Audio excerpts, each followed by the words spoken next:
Sir, आज संयुक्त कर्मचारी महासंघ ने अधिवेशन बुलाया है, क्यों अधिवेशन बुलाया गया है? देखिए, ये रूटीन की संगठन की गतिविधियां रहती है। संयुक्त कर्मचारी महासंघ जो पूरे प्रदेश के अंदर सभी विभागों, बोर्डों, निगमों, पेंशनरों का एक संगठन बना है, जिसमें लगभग 90 के आसपास जो छोटे बड़े संगठन विभाग जो है इसमें सम्मिलित हुए हैं। जैसा कि भी आपने देखा, जिस तरह से भी हाउस चल रहा है, ये जिला का अधिवेशन है, ये स्टेट का अधिवेशन नहीं है। चित्रांटा जी आओ। ये हमारा जिला शिमला का अधिवेशन हो रहा है, जिसमें हमारे चित्रांटा जी भी पहुंच गए हैं, जो पेंशनर एसोसिएशन से है। तो बहुत सारे जो हमारे पदाधिकारी हैं तो इसमें आज सम्मिलित है। इसमें एक तो जिला लेवल की जो महासंघ की कार्यकारिणी है उसका चयन किया जाएगा, और जो बड़े ज्वलंत मुद्दे हैं उन मुद्दों को लेके आज रूपरेखा यहाँ पे तैयार की जाएगी। जैसे कि मैं अगर बड़े बड़े मुद्दों की बात करूँ तो उसमें सबसे बड़ा मुद्दा है डीए का मुद्दा है। आज हिमाचल सरकार के पास कर्मचारी और पेंशनरों का 13% डीए पेंडिंग है। हिमाचल सरकार ने अभी अगर बजट में आप देखेंगे तो उसमें 3% डीए देने की बात कही है। वो 3% डीए कब का है उसके बारे में कुछ भी नहीं है, और उसकी अभी तक अधिसूचना भी नहीं निकली है।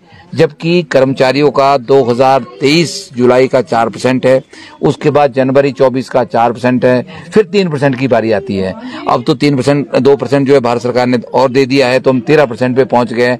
और जो 2 डीए की किस्तें पहले दी है उसका एरियर नहीं मिला कर्मचारियों को, वो भी कर्मचारी एरियर की तरफ देख रहे हैं।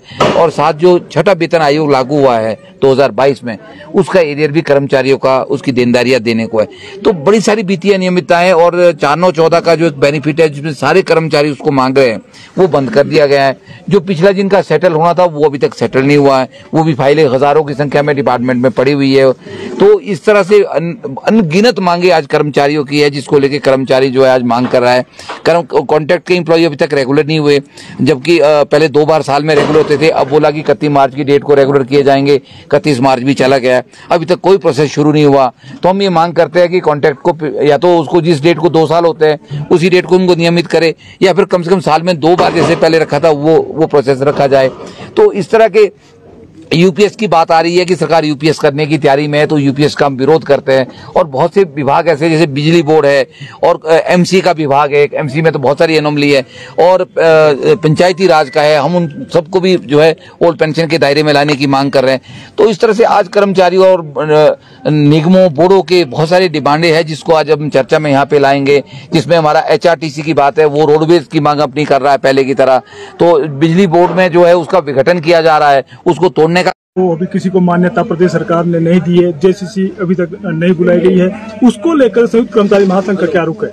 देखिए, इससे पिछले इतिहास पे अगर मैं आपको ले जाऊं ना, तो सरकारें क्या करती है, सरकारें 34 साल बनाती है जो हमारा राजपत्रित कर्मचारी महासंघ जिसकी आप बात कर रहे हैं, और एक मीटिंग होती है, उसके बाद चुनाव पूर्वक डेमोक्रेटिक तरीके से, संवैधानिक तरीके से जो है सरकार के समक्ष डायलॉग के माध्यम से रखना पड़ेगा।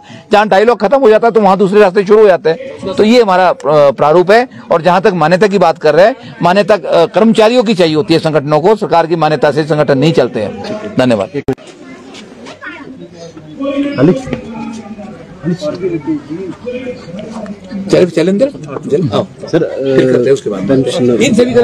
पेंशनरी भी आगे आ रहे हैं, और महासंघ के साथ आप लोग क्या डिमांड है, क्या उम्मीद है?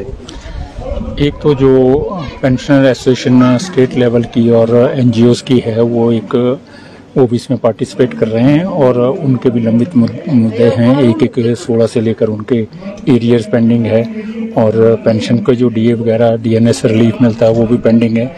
So far as board and corporation, जो 20 बोर्ड एंड कॉरपोरेशन इस पेंशन से वंचित किए गए हैं, और उसमें सरकार ने नोटिफिकेशन की थी 99 में। तब से दोनों ही सरकारें जो है हमारे साथ, हमने एक डेमोक्रेटिक प्रोसेस भी अडॉप्ट किया, और एक लीगल फाइट में जो है अभी तक वो 15-18 साल से लगातार हम हाई कोर्ट और सुप्रीम कोर्ट के बीच में शटल कर रहे हैं।